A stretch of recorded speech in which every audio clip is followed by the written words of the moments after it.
What's up everybody, this is Age and I am back to talk about my general thoughts of the Guardian Elite specialization, the Dragonhunter.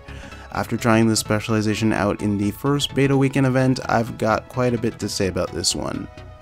Now the addition of Longbow is great for Guardian players as it offers a new ranged option. However, it may not necessarily be better in terms of what players want to use it for. The longbow is meant to be more of a supportive type of weapon, but we all know a majority of players want to do damage with it. So in terms of fighting rather than supporting, some of the longbow skills feel a little slow. Let's go over each skill. Puncture Shot is skill number 1. The basic attack speed is quite in line for a longbow, although it could be difficult at times to get the cripple feature if there are a few enemies and they're not lined up. True Shot is skill number 2. It's a big hit that you have to stand still and channel for. Since it has 1200 range, I can live with it, but it makes for a predictable projectile to dodge. Deflecting Shot is skill number 3. It's an arrow that takes out enemy projectiles that also blinds and does damage on targets it hits. I don't really have a problem with this skill.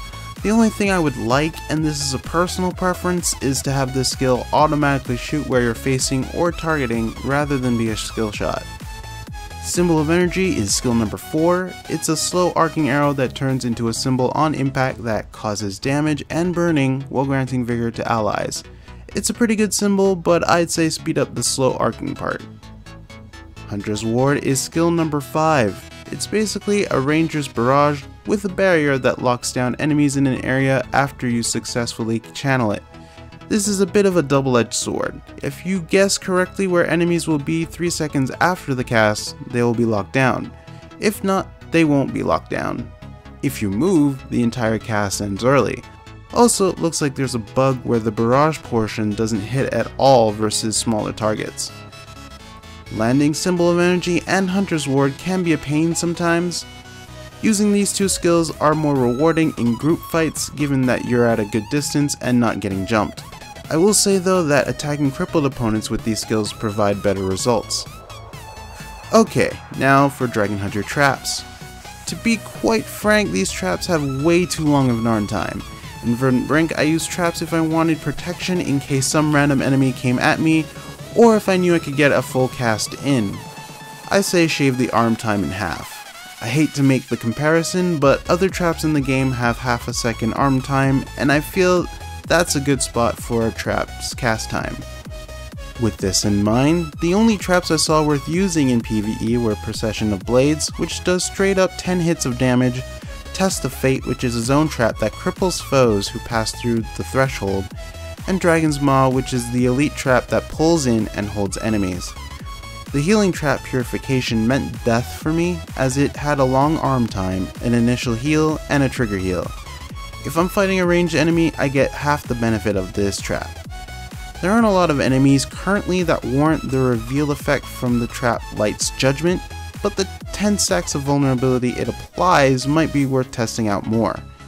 The Fragments of Fate trap could possibly be good for the defensive Aegis fragments, but I prefer using the other traps. I can see traps as a whole being more useful in SPVP conquests. The new virtues are a bit of a conundrum with me. Overall, they're kinda weird to use because they're not an instant active anymore. I know the rule of thumb is not to use the actives given the passive provides better overall combat effectiveness, but if I'm about to die, I'm popping virtues. Anyway, let's go over the new virtues. With Spear of Justice, which is F1, it may have been just me, but I found that I never saw a light spear getting thrown.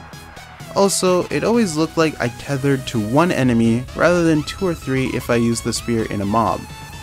Maybe I'm just bad at getting that effect to proc.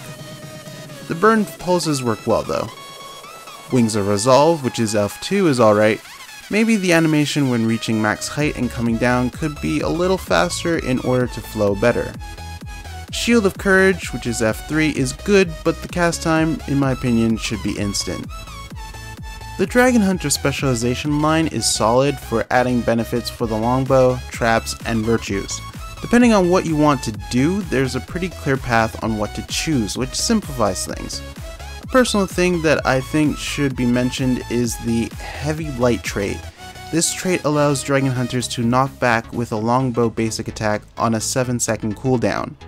Players hate Ranger's point-blank shot knockback because it pushes enemies out of AoE, so please Guardians, please be considerate of your fellow players and don't add on to the pain. Overall, Dragonhunter feels a little clunky to use. Some tweaks are definitely needed in order to make the skills from this elite specialization flow better. I'm thinking Guardian mains have a lot to say about this elite specialization, so be sure to hit up those forums. And that concludes my thoughts on Dragonhunter. I'll be releasing my thoughts on the Reaper, Tempest, and the Revenant's Shiro Legend soon. If you like this video, I'd appreciate a thumbs up. Thanks for watching, and as always, have a good one. Peace.